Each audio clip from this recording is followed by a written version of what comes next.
여러분도 혹시 여성분과 데이트를 한창 재미있게 즐기고 돌아왔는데 뭔가 찜찜한 적 있으셨나요? 분위기도 좋았고 분명히 마음도 많이 표현한 것 같은데 막상 헤어져서 집에 오니까 분위기가 달라진 거죠. 분명 1시간 전만 해도 막 연애를 시작할 것 같은 달달한 순간이었는데 말이죠. 딱 집에 돌아와서 연락해보니까 여성분이 조금 달라진 걸 느껴보신 적 있나요? 또 막 연락을 잘 주고받다가 갑자기 여성분이 연락이 뜸해지기도 하고요. 원래는 문자를 보내거나 톡을 보내면 10분 안에 답신이 오는 사람인데 갑자기 연락이 오는 횟수가 줄어들고 텀이 길어지는 거예요. 1시간이 될 수도 있고 2시간이 되기도 하죠. 물론 여성분이 뭔가 일을 처리할 게 있어서 늦어졌다고 핑계를 대기는 하지만 뭔가 찜찜한 거죠. 연락의 횟수가 문제가 아니라 마음이 식은 느낌이 들 때가 있단 말이죠. 이게 처음에는 감정기복의 문제인가라고 생각할 수가 있어요. 혹은 여성분이 바쁜 일이 있나 보다라고 생각하기도 하거든요. 그런데 알고 보면 사실 그렇지 않은 경우가 많습니다. 단순히 원래 그 여성분의 마음이 완전히 사랑에 빠진 상태가 아니라서 그런 경우가 많아요. 내 여자가 되었구나 싶은 순간에 반드시 이런 경우가 생깁니다. 마음이 다 넘어왔다고 생각했는데 여자의 마음이 완전히 넘어간 게 아닌 상태라는 말이죠. 이 상황에서 아직 확정이 되지 않았기 때문에 관계가 다시 소원해질 수도 있어요. 저는 여기를 팔부능선이라고 표현을 많이 하는데요. 그 마지막 한 고비가 남아있다고 봐야 합니다. 마음을 온전히 다 얻기까지는 딱 한 발자국이 남아있는 상태죠. 많은 남자분들은 이걸 이해하는 걸 좀 어려워하세요. 사람의 감정이 막히는 게 아니라 자연스럽게 흐르는 건데 마지막 고비가 있는 게 좀 이상하다고 말씀을 하시죠. 그런데 여자의 입장에서 봤을 때는 이런 행동은 매우 자연스러운 행동입니다. 남자보다 여자들은 겁이 많아서 자신의 마음을 다 주기 전에 한 번 더 고민을 해요. 이것은 가벼운 여자이든 진중한 여자이든 정말 똑같습니다. 마음을 다 주기 전에 마지막을 한 번 더 점검을 해보고 싶은 욕심이 생기는 거예요. 이 팔부능선을 제대로 넘지 못하면 연애는 언감생심입니다. 오늘은 여러분에게 이런 마지막 고비의 순간, 여러분이 해야 할 행동에 대해 알려드리려고 합니다. 혹시 앞서 말씀드린 경험이 있는 남자분들은 집중해서 들어보시면 도움이 될 것 같아요. 첫 번째 드리는 말씀은 일단은 여유를 찾으시라는 겁니다. 제가 항상 강조드리는 말씀이지만 연애에서 여유는 아주 기본 중의 기본입니다. 중년 남자분들은 여유가 없는 분들이 많아요. 대한민국에서 치열하게 오래 살아온 이런 남자들은 성격이 급하고 화끈합니다. 경쟁에서 치열하게 생존하셨기 때문에 이런 습관이 몸에 배어 있어요. 어릴 때부터 점심시간에 축구를 한번 하려고 해도 밥을 1등으로 먹어야 해요. 5분 안에 밥을 쑤셔 넣고 축구공 들고 들어가서 자리를 잡아야 한다는 말이죠. 어디 맛집을 가려고 해도 오픈하기 2시간 전부터 줄을 서서 기다려야 해요. 사람은 많은데 자원 한정적이기 때문에 항상 급하게 행동하는 게 아주 습관이에요. 살아남기 위한 전략인데 이것이 몸에 배었기 때문에 항상 서두르고 급합니다. 특히 사회적으로 지위가 있고 성공하신 분들이 오히려 더 성격이 급해요. 이분들은 일상생활도 빨리 하는 게 아니라 연애도 빨리 하려는 특징이 있어요. 즉, 여유가 아주 부족하다는 뜻이죠. 자, 우리가 평소보다 30분이나 늦게 일어났다고 생각해 봅시다. 평소보다 빠르게 서둘러야 하고 여유가 전혀 없이 일상생활을 시작해야 하잖아요. 그러면 양치를 깜빡하고 나온다거나 지갑을 두고 나오거나 심지어 핸드폰을 두고 나오기도 합니다. 이분이 이렇게 덜렁대고 실수하는 이유는 바로 여유가 없기 때문이잖아요. 연애도 여유가 없으면 반드시 상대에게 실수를 할 수밖에 없습니다. 평소에는 연락도 잘 되고 답장도 빠른 여자분이 있다고 합시다. 두 분은 서로 마음을 확인한 지 얼마 안 되었고 이제 막 연애를 시작하려는 단계예요. 그런데 갑자기 여자분이 연락이 뜸해지고 연락하는 시간이 줄어들었어요. 이럴 때 성격이 급한 남자분들은 일단 최대한 빨리 다시 바로 잡아야 한다고 생각해요. 원래 상태로 돌아가려면 지금 당장 바로 잡으려고 한다고요. 연애가 무슨 삐뚤어진 아이를 훈계하는 것도 아닌데 최대한 빨리 되돌리려고 노력을 해요.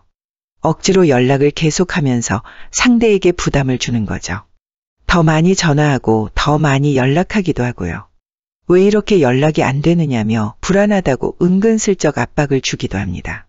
남자가 이렇게 몰아붙이니까 여자 쪽에서는 부담을 느껴요. 사실 여자가 연락이 늦은 이유는 따로 있었어요. 어머니가 몸이 많이 안 좋아지셔서 최근에 마음이 많이 쓰이고 같이 시간을 보내드린 거죠. 몸이 아픈 엄마를 보니까 마음도 울적해지고 더 챙겨야겠다는 마음이 강해진 거예요.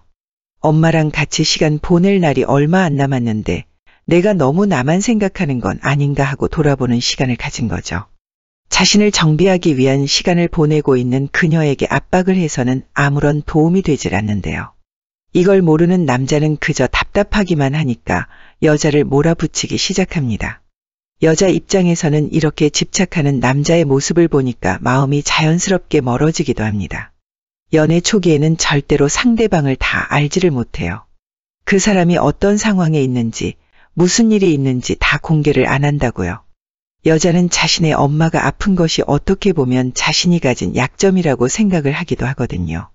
그래서 연애 초기에는 이런 모습을 더 남자한테 보여주기 싫은 것도 있잖아요. 그런데 이런 사정을 모르는 남자는 답답하기만 합니다. 다른 남자가 생긴 건 아닐까 하면서 혼자 걱정을 늘어놓기 시작해요. 그런 걱정들은 상상을 통해서 더 커지고 더 집착을 하게 만드는 거죠. 제가 그래서 남자분들에게 항상 여유를 가지라고 하는데 습관처럼 성격이 급한 분들은 이런 것 자체를 못합니다. 연락을 하고 기다린다는 걸 잘 이해를 못해요. 어차피 핸드폰을 놓고 있는 시간이 짧은데 문자를 보고도 왜 답을 안 하는지 의아해합니다. 천천히 답장한다는 것 자체를 이해를 못하는 사람들이 있어요. 그래서 선천적으로 이렇게 성격이 급한 분들에게 제가 내리는 솔루션은 바로 연락을 기다리지 말라는 겁니다. 반대로 연락을 기다리는 사람이 되시라는 거죠. 자, 우리가 문자를 한다고 하면 보통 문자에 빠르게 답하는 사람이 있습니다. 둘 다 이런 사람이라면 서로 사이가 좋겠죠. 그런데 한쪽은 답장이 느리고 한쪽이 답장이 빠르면 어떻게 될까요? 둘이 연락을 주고받은 횟수는 똑같지만 기다린 시간에는 엄청난 차이가 납니다. 극명하게 말씀드리면 하루 동안 한 사람은 10시간을 기다렸는데 반대로 다른 한 명은 10분 채 안 기다렸을 수 있죠. 이렇게 연락을 기다리는 쪽 입장이 되면 당연히 답답해질 수밖에 없습니다. 내가 연락을 하고 1시간 뒤에 연락이 온다고 생각해 보세요. 그러면 또 그 연락을 1시간 만에 보고 바로 답장을 했어요. 근데 이게 또 2시간 뒤에 연락이 오면 그걸 기다리는 사람은 답답해서 미쳐버려요. 물론 여유가 있는 분들은 이것도 차분하게 기다려줄 수도 있습니다. 그런데 보통의 우리 중년의 남자분들은 답답해서 못 견디는 거예요. 차라리 이런 분들은 연락을 너무 잘하지 말 것을 추천드립니다. 그러니까 상대방이 답장을 오면 그것에 바로 답장을 보내지 말라는 거예요. 내가 1시간을 기다려서 답장을 받았으면 상대에게 보낼 때도 1시간 이상이 지나고 보내야 해요. 조금 냉정하게 들릴 수도 있지만 우리는 연애에서 조금 더 우위를 점해야 합니다. 상대보다 조금 더 우위에 설 때 연애가 쉬워지고 편해지거든요. 연락을 너무 잘하고 답장을 빨리 하면 상대가 엄청 좋아할 것 같잖아요. 근데 사실 상대가 너무 익숙해져서 오히려 감정이 식을 수도 있어요. 그래서 저는 너무 많이 연락하고 너무 빨리 답장하는 걸 추천드리지 않습니다. 시간을 정해서 보내는 것이 오히려 좋은 방법이에요. 아침에 출근길에서 한 통을 보내고 점심시간에 한 통을 보내고 하는 식이죠. 또 시간이 나면 오후에 여유 있을 때 한 통 보내고 퇴근길에 전화를 걸어서 안부를 묻는 방법입니다. 시간을 정해두면 상대에게 매달릴 필요가 전혀 없거든요. 그리고 이것이 반복되면 상대도 예측이 가능하기 때문에 자연스럽게 반응을 잘해줘요. 자꾸 똑같은 시간에 문자가 오고 똑같은 시간에 전화가 오면 그게 자연스럽게 생각이 나거든요. 점심을 먹다가도 이 사람이 문자가 올 때가 되었는데 하고 생각이 나고요. 퇴근길에도 전화가 올 시간인데 하고 시간을 확인하게 돼요. 이렇게 여자에게 미리 인식을 딱 시켜버리는 겁니다.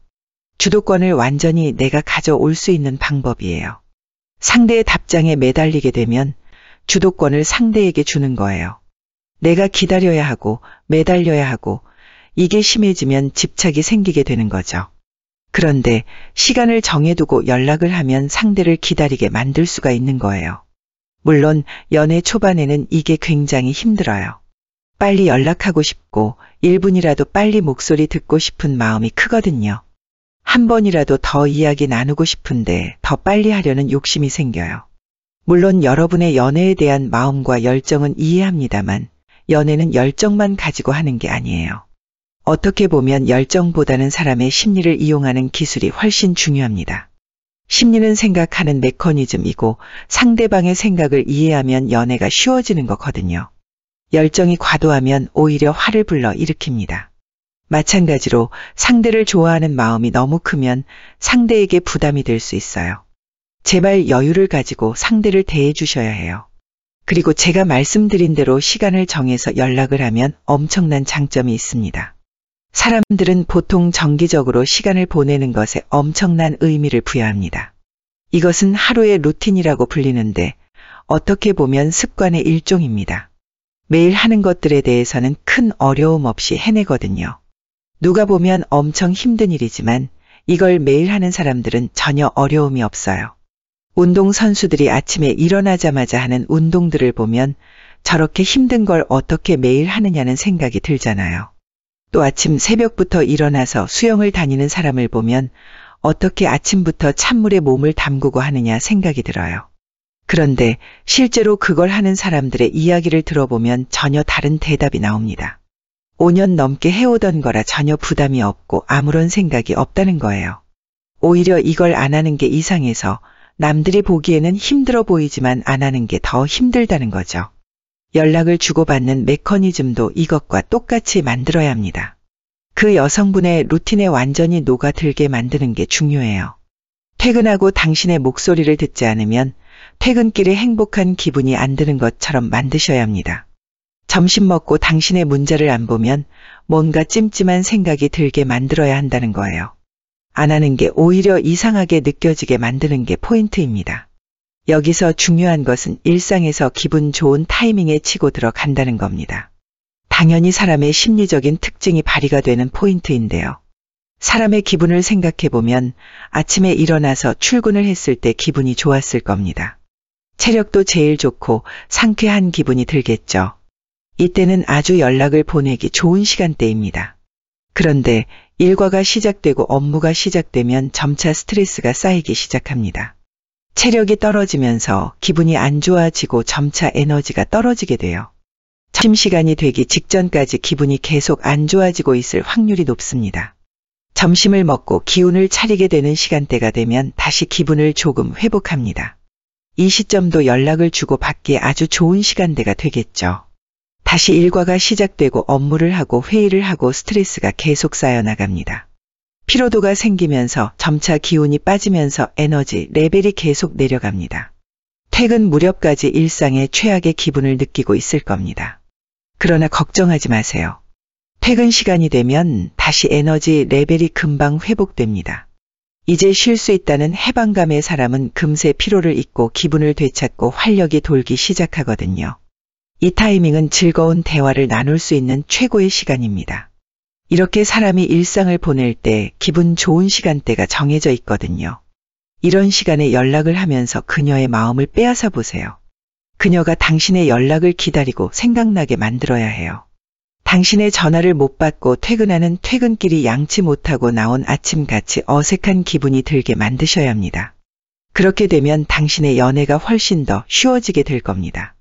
두 번째, 부드럽고 재치 있게 행동하라. 우리 중년의 남성분들 보면 아주 듬직하고 단정하신 남자분들이 많습니다. 이분들의 특징이 뭐냐 하면 매사에 아주 진심이고 열정적이라는 거죠. 그런데 문제는 너도 올곧고 딱딱해서 부드러운 휘어짐이라는 게 없습니다.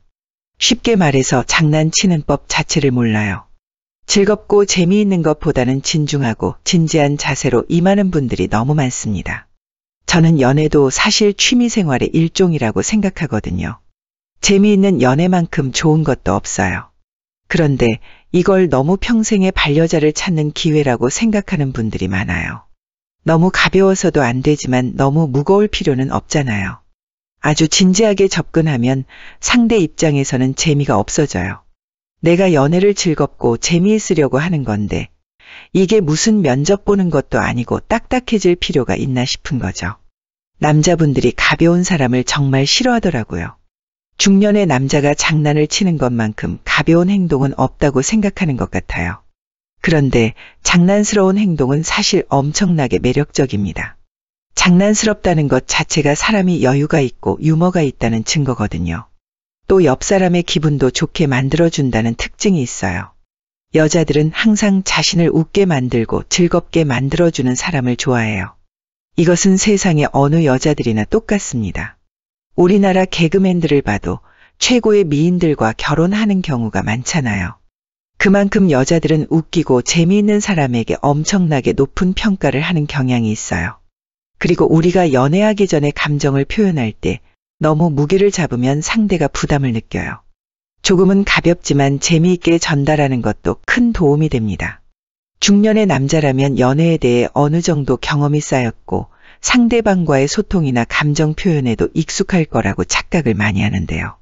하지만 가끔씩 상대방의 마음을 정확하게 읽는 것이 여전히 어려울 때가 있어요. 특히 요즘 같은 시대에는 젊은 세대뿐만 아니라 중년의 연애에서도 장난스러운 플러팅이라는 방식이 꽤나 유용하게 사용됩니다. 사실 연애의 초반이나 중반에 이르러서는 호감을 어떻게 표현할지 고민하는 순간이 옵니다. 너무 직설적이거나 진지하게 다가가면 오히려 상대방이 부담을 느낄 수 있고 반대로 가볍게 다가가면 당신의 진심이 가려질까 염려가 되거든요. 이럴 때 장난스럽게 플러팅을 하는 것이 서로의 감정을 자연스럽게 연결시키는 좋은 방법이 될 수 있죠. 조금 위트 있게 상대방의 긴장을 풀어주면서 자연스럽게 즐거운 분위기를 만드는 거예요. 원칙은 상대의 기분을 해치지 않는 선에서 재미를 주는 거죠. 처음에는 조금 어려울 수 있습니다만 금방 여러분들도 익숙해질 수 있습니다. 장난스러운 플러팅은 말 그대로 상대방에게 부담을 주지 않으면서도 은근한 호감을 표현하는 방식이에요. 이런 플러팅은 처음에는 단순한 농담처럼 느껴질 수 있지만 그 속에 상대방의 마음을 끌어당기는 묘한 힘이 있어요. 특히 상대방이 당신의 진심을 의식하지 못한 채 자연스럽게 대화를 이어가는 가운데 그 마음속에서 당신에 대한 호기심과 궁금증이 싹트게 만드는 게 장난스러운 플러팅의 매력이죠. 예를 들어 오늘 약속 없어? 심심한가 보네 라고 상대방에게 묻는다고 해봅시다.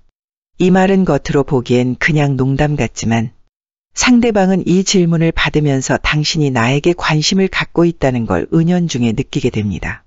그리고 그녀는 속으로 정말 나를 만나고 싶었던 건가? 아니면 그냥 심심해서 부른 건가? 라는 생각을 하게 되죠. 여기서 중요한 것은 상대방이 스스로 당신의 의도를 생각하게 만들고 자연스럽게 감정이 깊어지도록 유도하는 것입니다. 자연스러운 말 속에서 의미를 담아보는 겁니다. 생각보다 이게 의미가 전달이 잘 되는 경우가 많아요.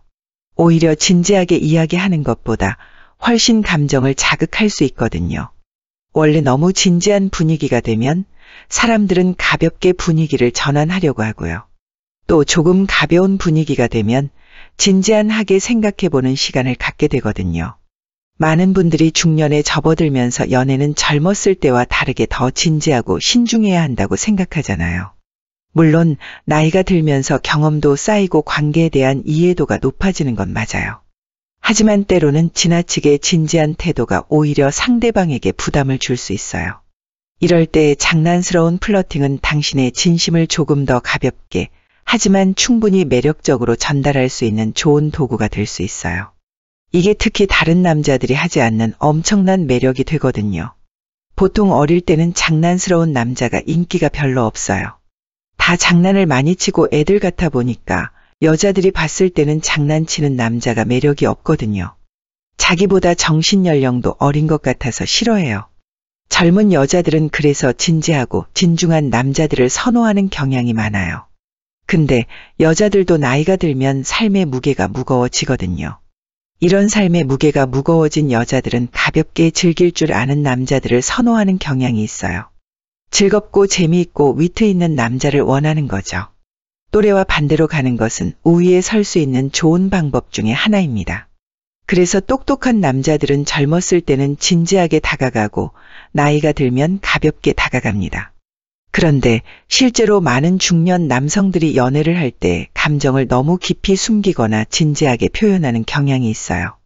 상대방이 당신의 마음을 자연스럽게 알아차리기 어려운 경우도 많죠.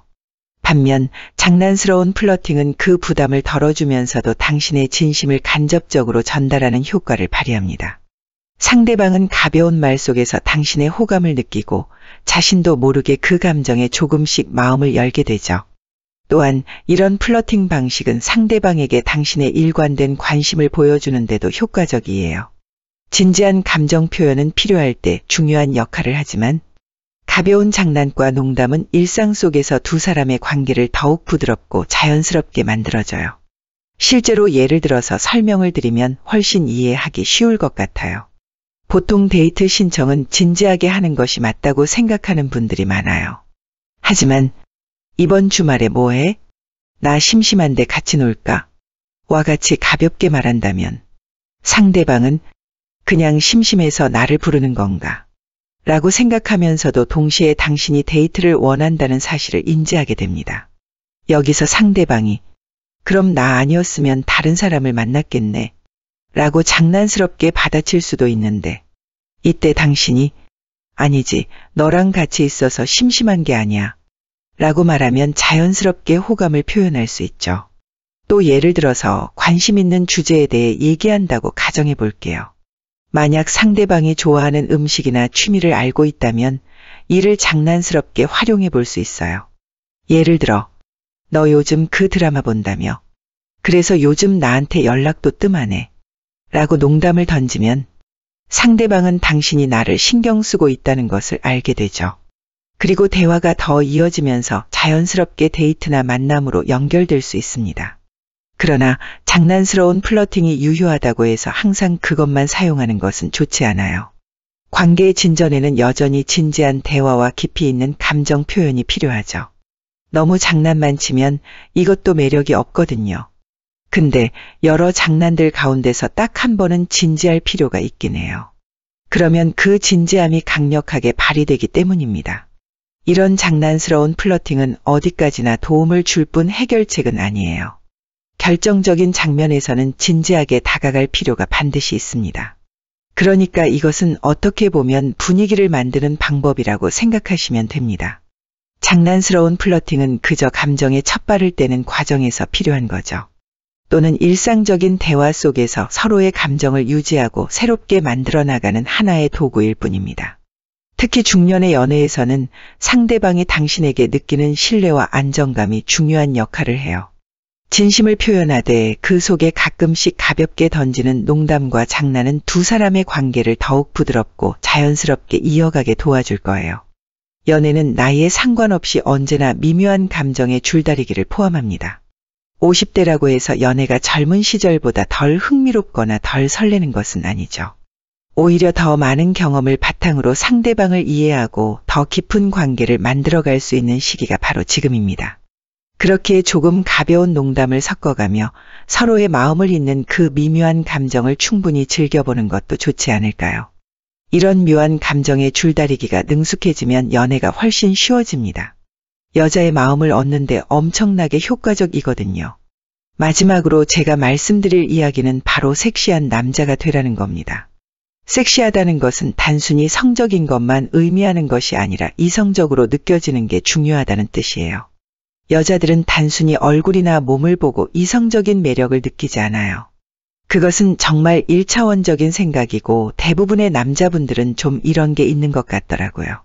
얼굴 예쁘고 몸매 좋으면 섹시하다라고 생각하는 남자분들은 많은 것 같아요. 근데 여자분들이랑 이야기해보면 이게 정말 많이 다릅니다.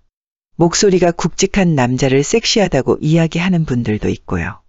일에 열중하고 있는 모습을 보면서 섹시함을 느낀다는 여성분들도 있거든요.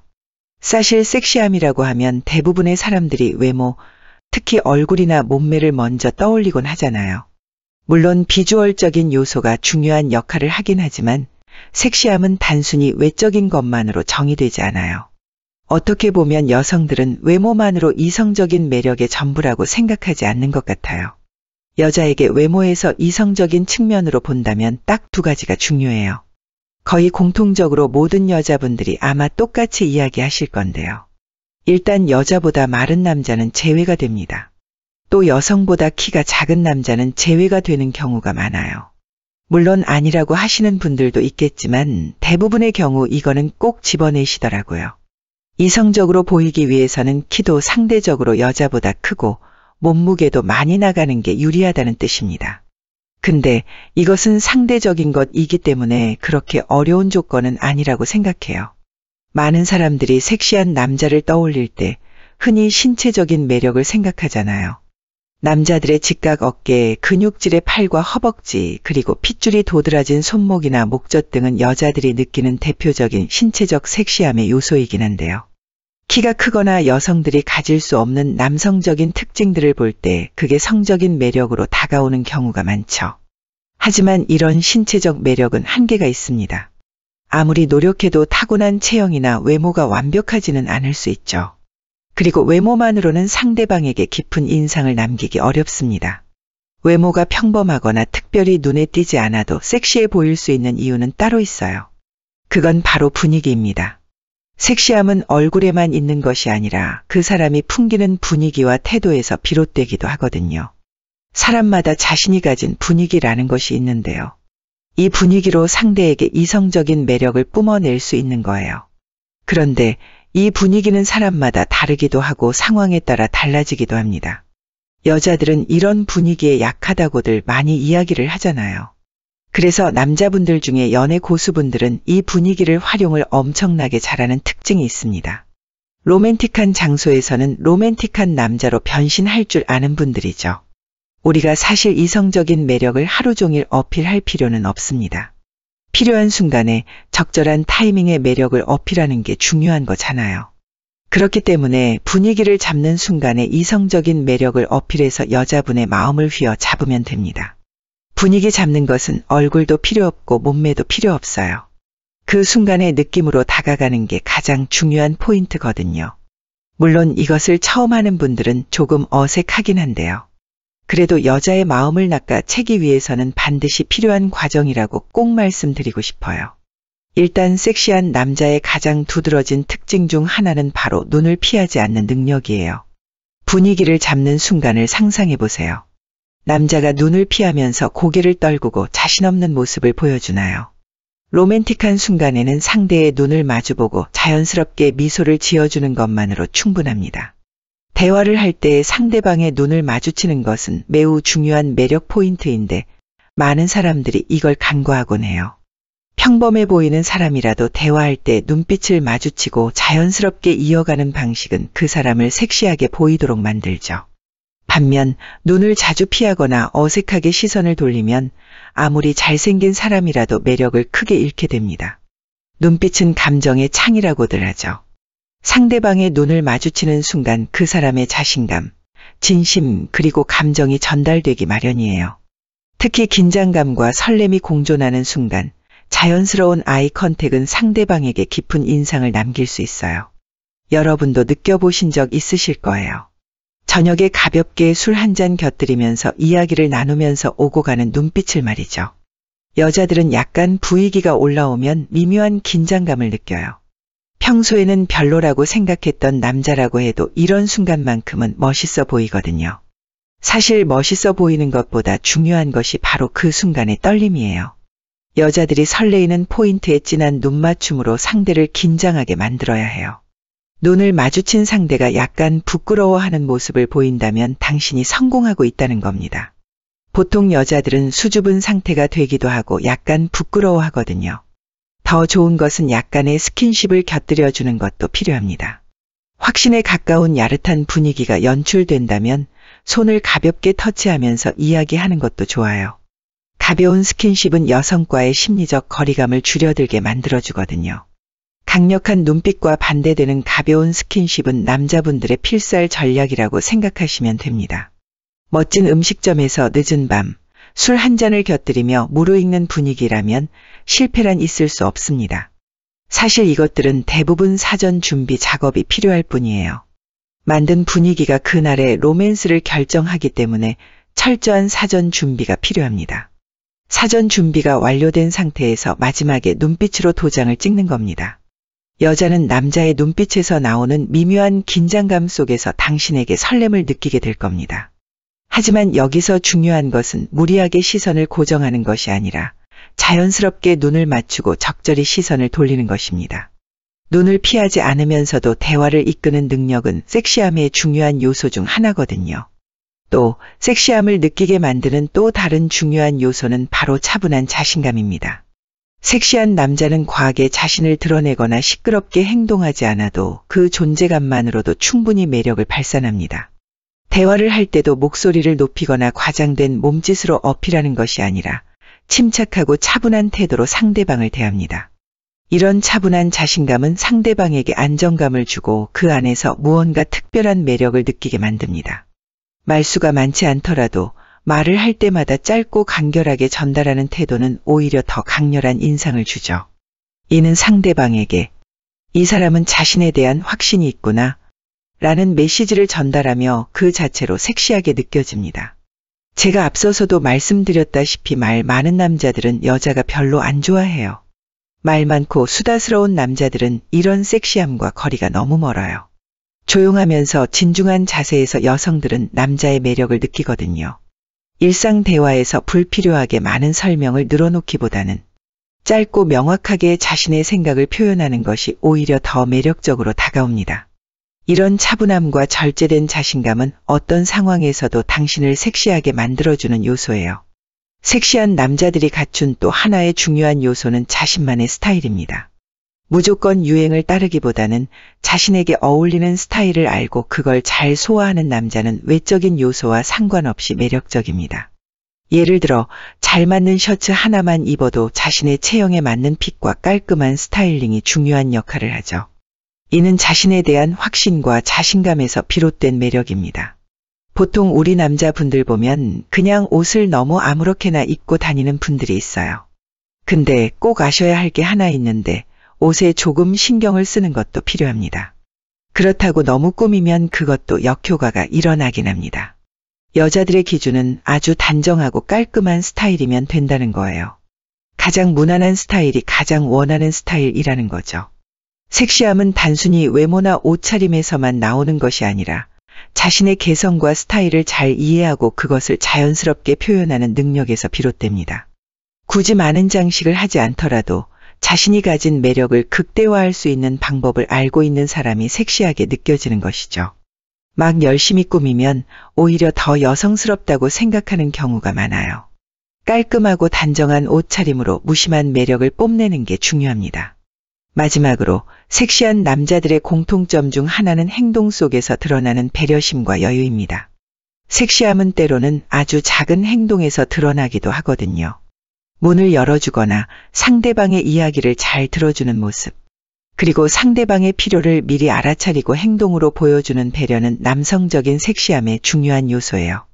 이게 뭐가 섹시한 거냐고 따지는 남자분들이 반드시 있을 거라고 생각하는데요. 제가 앞서서도 말씀드렸다시피 남자의 섹시함과 여자의 섹시함은 전혀 달라요. 어떻게 보면 이성적인 매력이라고 보는 게 좋을 것 같아요. 배려 있는 태도에서 여자들은 남자에게 매력을 느끼게 되는 거죠. 여유 있는 태도와 배려는 상대방에게 신뢰감을 주고 자연스럽게 당신에게 끌리도록 만들어요.